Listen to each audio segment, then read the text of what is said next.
I'm Tyler Offenbach, and this is A Christmas Carol by Charles Dickens. Marley was dead. There was no doubt whatever that old Marley was dead as a doornail. This must be distinctly understood, or nothing wonderful can come of the story of Ebenezer Scrooge. Once upon a time, of all the good days in the year, on Christmas Eve, old Scrooge was at work in his counting house when his nephew Fred came in. "A Merry Christmas, Uncle."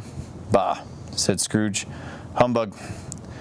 He was a scraping old sinner, Scrooge was, hard and sharp as flint. "If I could work my will," he continued, "every idiot who goes about with Merry Christmas on his lips would be boiled and buried with a stake of holly." "Uncle," pleaded Fred, "you don't mean that. Come dine with us tomorrow." "Humbug," said Scrooge, and he waved his nephew at the door. At day's end, Scrooge's clerk, Bob Cratchit, snuffed the candle out and put on his hat to go. "You'll want all day off tomorrow, I suppose," Scrooge grumbled. "Christmas. A poor excuse for picking a man's pocket every 25th of December." Scrooge walked out after him with a growl. When Scrooge arrived home, however, something strange happened. As he put his key in the lock, he saw on the knocker, not a knocker, but the face of his dead partner, Jacob Marley. "Humbug," said Scrooge. All at once, it was a knocker again. Quite satisfied, he closed the door and locked himself in. Scrooge had dressed for bed and settled in before the fire when he was startled by a clanky noise, as if someone were dragging a heavy chain in the cellar. Then he heard the noise much louder, on the floors below, then coming up the stairs, then coming closer still. A figure came through the heavy door. "Who are you?" trembled Scrooge. "Asked me who I was? Who were you then?" "In life I was your partner, Jacob Marley." "Humbug, I tell you, humbug." At this, the spirit raised a frightful cry. "Hear me," bellowed the ghost. "I wear these chains of greed I forged in life. I am here to warn you that you have yet a chance and hope of escaping my fate. You will be haunted tonight by 3 spirits." I think I'd rather not," said Scrooge. "Without their visits," said the ghost, "you cannot hope to shun the path I tread. Expect the first when the bell tolls 1. Then the ghost floated out on the bleak, dark night. Scrooge certainly could not sleep now. He had no choice but to wait upon the tolling of the hour. Ding dong. "A quarter past," said Scrooge, counting. Ding dong. "Half past," said Scrooge. Ding dong. "A quarter to it," said Scrooge. Ding dong. "The hour itself," said Scrooge. The bell sounded with a deep, dull, hollow, melancholy 1. Light flashed up in the room, and the curtains of his bed were drawn. The curtains of his bed were drawn aside, you see, by a hand. "Who and what are you?" Scrooge demanded. "I am the ghost of Christmas past." "Long past?" inquired Scrooge. "No, your past." It clasped him gently. "Rise and walk with me." Scrooge was helpless, as together they passed through the wall. Scrooge saw that they now stood upon an open country road. The city had entirely vanished. "I know this place," he gasped. "I was a boy here." A group of boys in great spirits came along the road, and Scrooge called out to them. The ghost held up a hand. "These are but shadows of the things that have been," it said. "They cannot see or hear anything of us." The boys came on, and Scrooge knew every one. Why did his heart leap as they passed? Why was he filled with gladness when he heard them shout Merry Christmas? What was Merry Christmas to Scrooge? What good had it ever done him? "The school was not quite deserted," said the ghost. They entered a bare room, made barer still by the lines of desks. At one of these was a lonely boy who sat reading. Scrooge crept closer, and a weight fell upon his heart. "Could it be?" he whispered. "Yes," said the spirit. The boy was Scrooge himself, so many years before. "He has no place to go for Christmas," remembered Scrooge as a tear came to his eye. The ghost smiled thoughtfully. "Let us see another Christmas." They were now in the busy thoroughfares of a city. The ghost stopped at a certain warehouse door and asked Scrooge if he knew it. "Was I apprenticed here?" marveled Scrooge. They went in. At sight of an old gentleman, Scrooge cried, "Why, it's old Fezziwig, alive again." Fezziwig called out in a rich tone, "You, ho, there, Ebenezer." Scrooge's former self, now grown a young man, came briskly in. "No more work tonight," said Fezziwig. "It's Christmas Eve." In no time the warehouse was converted to as bright a ballroom as you would desire to see upon a winter's night. Guests arrived, and among them a fair young girl who took the hand of the young Ebenezer Scrooge. There were dances, and there was cake, and there was a great piece of cold roast. Scrooge's heart and soul were in all of this. He remembered everything, enjoyed everything. When the cheerful voices died away, he was sad to hear them go, hers most of all among them. Scrooge hung his head, conscious of being exhausted, and further, of being in his own bedroom. The ghost had vanished. Scrooge barely had time to fall into bed before he sank into a sleep as heavy as his heart. Awakening in the middle of a snore, Scrooge did not need to be told the bell was again upon the stroke of the hour. A strange voice called his name. "Know me better, man," exclaimed the ghost. "I am the ghost of Christmas Present. You have never seen the like of me before." "Never," Scrooge made answer. "Touch my robe." Scrooge did as he was told, and held it fast. They stood in the city streets on Christmas morning. The people who were shoveling away the housetops were full of glee, calling out to one another and exchanging snowballs. The ghost led Scrooge straight to his clerk, Bob Cratchit's house. There was nothing of high mark in the Cratchits' Christmas dinner. They were a poor family, and Tiny Tim could not walk without his crutch. But they were happy, grateful, pleased with one another, and contented with the time. Bob Cratchit said he didn't believe there was ever such a tender goose as the one his wife had cooked, and his voice trembled when he said that Tiny Tim was growing strong and hearty. Then Bob proposed, "A Merry Christmas to us all. My dears, God bless us." "God bless us, every one," said Tiny Tim, the last of all. "Spirit," said Scrooge, "tell me if Tiny Tim will live." "I see an empty seat," replied the ghost, "and a crutch without an owner." "No."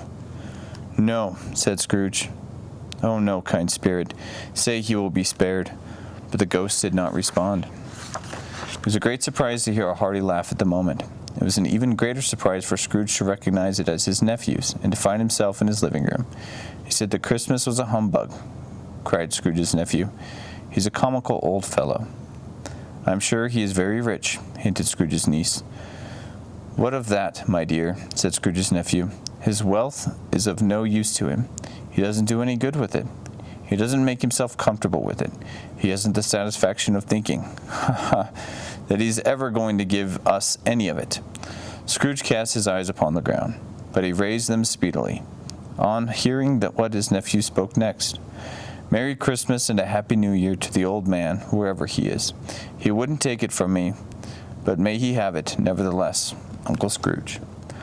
"Uncle Scrooge," they cried, "and a Merry Christmas to you, my darlings." Scrooge responded gratefully, forgetting that his voice made no sounds in the ears. Soon they began playing games, for it is good to be children sometimes, and never better at Christmas. Scrooge begged like a boy to be allowed to stay. 1 half-hour, Spirit, only one. But the ghost was gone. The chimes were ringing. Scrooge remembered the prediction of old Jacob Marley, and beheld a solemn phantom, draped and hooded, coming like a mist along the ground, toward him.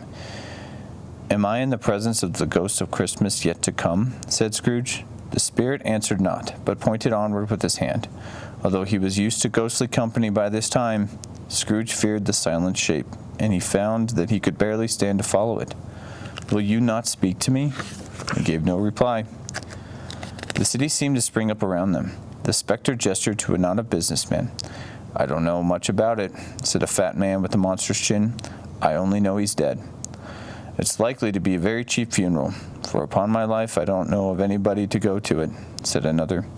Scrooge did not know what to make of this conversation. It could not be about the death of Jacob, his old partner, for that was past, and this ghost province was the future. The spectre led Scrooge into a low-down shop, where a woman was untying a heavy bundle. "Bed curtains," said the shopkeeper. "You don't mean to say you took 'em down, rings and all, with him lying there dead?" "Yes, I do," replied the woman. "If he wanted to keep him after he was dead, he'd have had somebody looking after him, instead of gasping out his last there, alone by himself." Scrooge shuddered from head to foot. The scene had changed, and now he almost touched a bed, a bare bed on which, beneath a ragged sheet, there lay unwatched, unwept, uncared for, the body of this man. "Let us leave this fearful place," Scrooge cried. "Spectre," said Scrooge after they had gone, Tell me what man was whom we saw lying. The phantom led him along the graves of a churchyard and pointed down to one. Answer me one question first, said Scrooge. Are these the shadows of things that will be, or are they shadows of what might only be? Still the ghost pointed, as immovable as ever. Scrooge crept forward, trembling as he went, and read upon the neglected grave of his own name, Ebenezer Scrooge. Am I that man who lay upon the bed? He cried. No, spirit. Oh, no, no. I am not the man I was. I will honor Christmas in my heart, and keep it all year. I will live in the past, present, and the future. The spirits of all three shall live within me. Oh, tell me I may wipe away the writing on this stone. Holding up his hands in last prayer to have his fate reversed, Scrooge saw a change in the phantom's hood and dress. It shrunk, collapsed, and dwindled down into a bedpost. Yes, and the bedpost was his own. The bed was his own. The room was his own. Best and happiest of all, the time before him was his own, to make amends in. Scrooge opened his window. What's today? He called down to a boy in the street. Why, Christmas Day, replied the boy. I haven't missed it, said Scrooge to himself. My fine fellow, do you know whether they've sold the prize turkey that was hanging up in the next street? What, the one as big as me? Returned the boy. Go and buy it, and I'll give you a shilling. Come back in less than 5 minutes, and I'll give you half a crown. The boy was off like a shot. I'll send it to Bob Cratchit's, whispered Scrooge, rubbing his hands and splitting with a laugh. He shan't know who sends it. It's twice the size of Tiny Tim. Really, for a man who had been out of practice for so many years, it was a splendid laugh.